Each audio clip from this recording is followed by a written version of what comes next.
Hola, ¿qué tal? Muy buenas tardes a todos los que me ven, ya sea por aquí por el TikTok o a los que posteriormente me vean por YouTube. Voy a esperar nada más un minuto a que se vaya sumando la gente y ahorita comienzo el live. Ahora el live va a ser sobre revisión de sentencias, y ahorita la vamos explicando. Ya nada más esperamos de aquí a las 7:06 y comenzamos.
Bueno, pues ya a los que están conectados les agradezco, pues a los que son nuevos o que apenas se conectan, les comento, básicamente este es parte de un grupo de cursos en línea que doy por aquí, por este medio, por TikTok.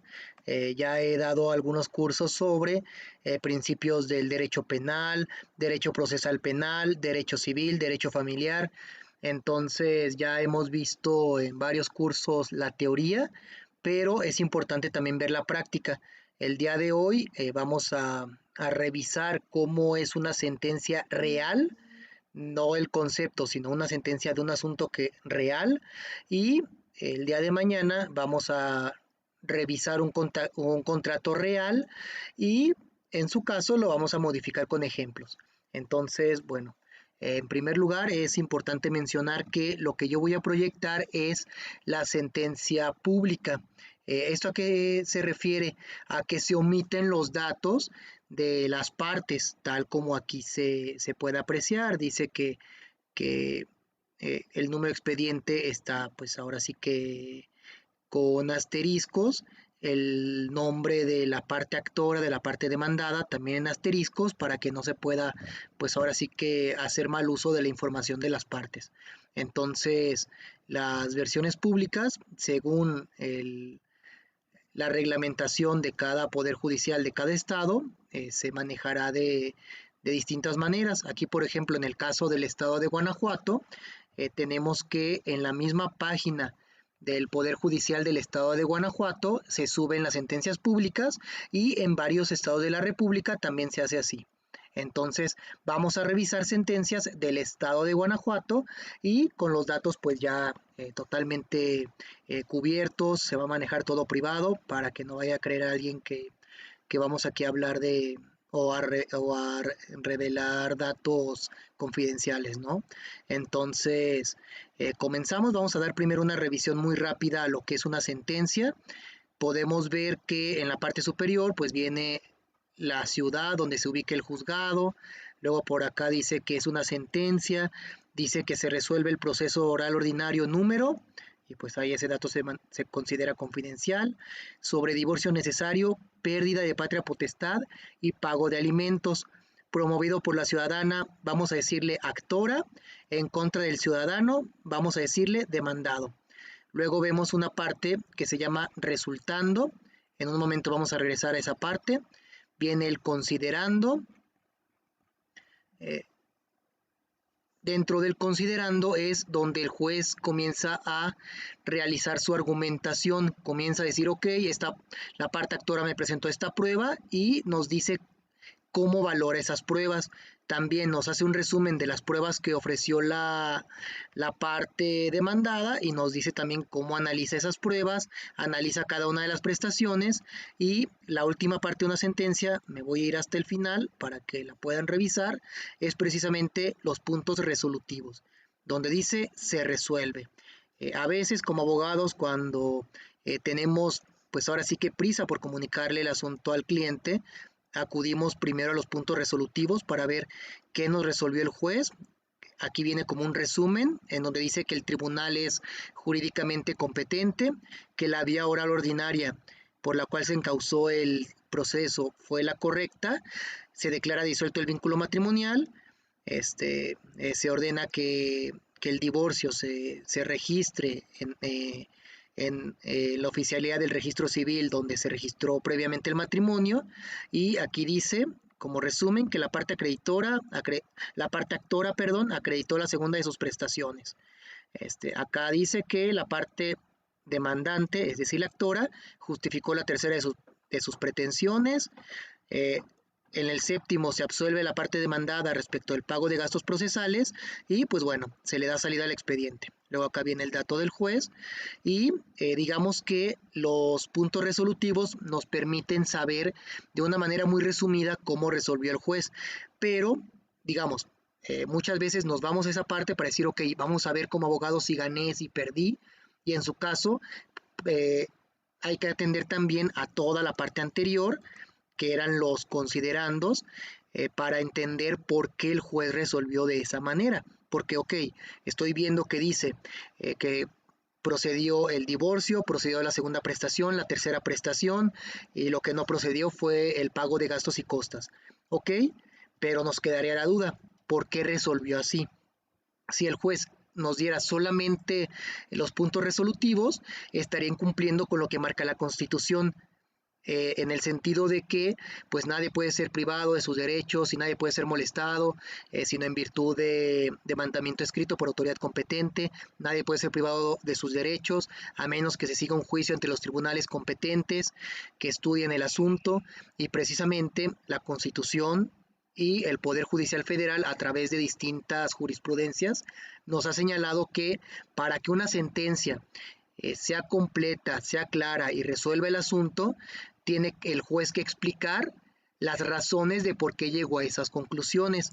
Por eso es que los considerandos son tan grandes, por eso es que son tantas hojas de considerandos y básicamente los puntos resolutivos son como 2 hojas, pero pues el juez me tiene que explicar primero por qué llega a esas conclusiones para en su caso, si me veo afectado por la sentencia, revisar si hay algún agravio que me haya ocasionado el juez, es decir, si considero que el juez dejó de valorar una prueba o valoró una prueba erróneamente o si los argumentos jurídicos que plantea el juez no son adecuados. Normalmente en un procedimiento ordinario, posterior a la sentencia, viene la oportunidad de las partes para presentar apelación. Hay juicios donde el código no nos permite presentar apelación.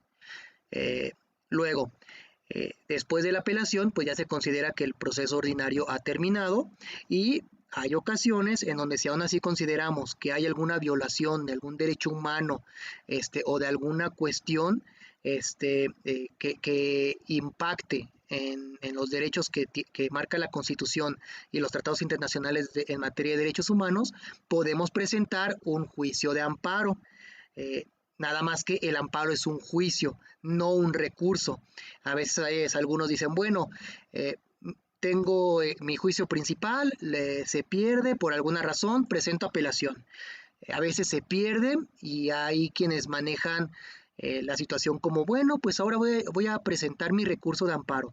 Pero el amparo no es un recurso, es un juicio independiente si consideramos que hubo una violación a los derechos fundamentales, entre ellos, pues que no se cumplieron las normas constitucionales en cuanto al debido proceso, en cuanto a las reglas que debe contener una sentencia.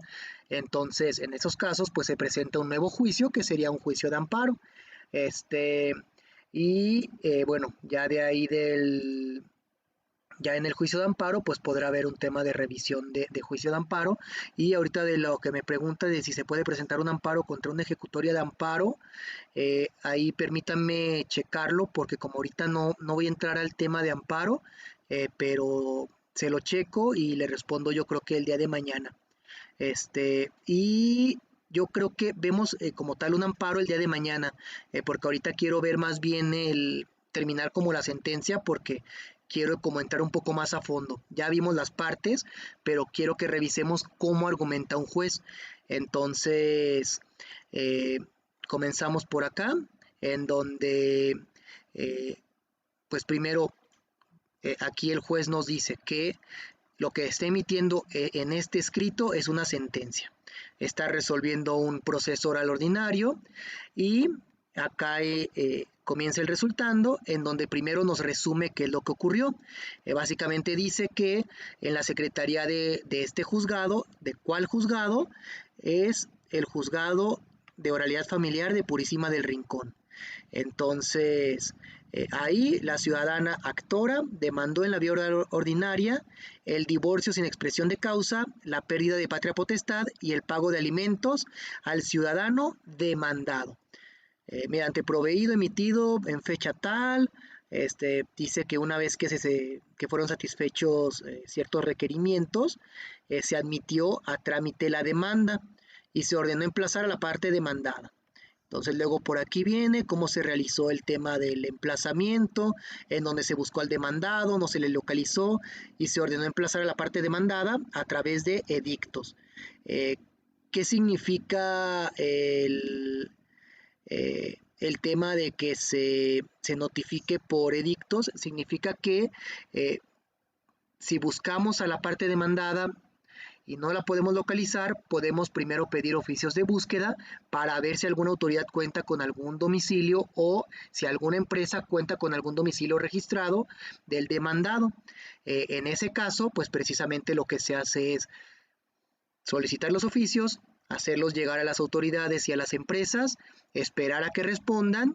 Si nos proporcionan algún domicilio, el juez mandará al actuario a ese domicilio y si lo localizamos, pues ya lo podemos emplazar.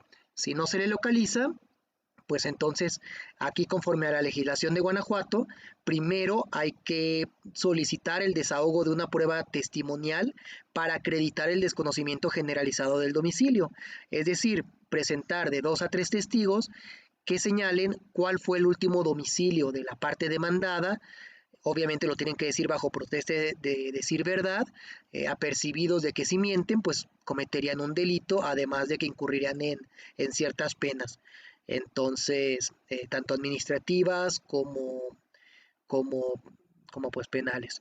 Entonces, eh, se presentan los testigos, dicen cuál fue el último domicilio, se les pregunta si conocen de algún otro lugar donde pueda ser localizada la persona, se les pregunta si conocen de algún lugar donde trabaje la persona buscada, se les pregunta también si saben la razón por la cual no se ha podido localizar a la persona buscada, se les pregunta también si se han hecho intentos por localizar a la persona buscada y ya una vez que responden y se convence al juez, el juez ordena que se emplace por edictos, que significa que en los estrados del juzgado, en el periódico oficial, en este caso del estado de Guanajuato, y en un periódico de amplia circulación de la localidad donde se lleva el juicio, se va a publicar una serie de edictos en donde se van a hacer publicaciones donde se va a decir que se busca al demandado con nombre tal, respecto de un juicio oral familiar,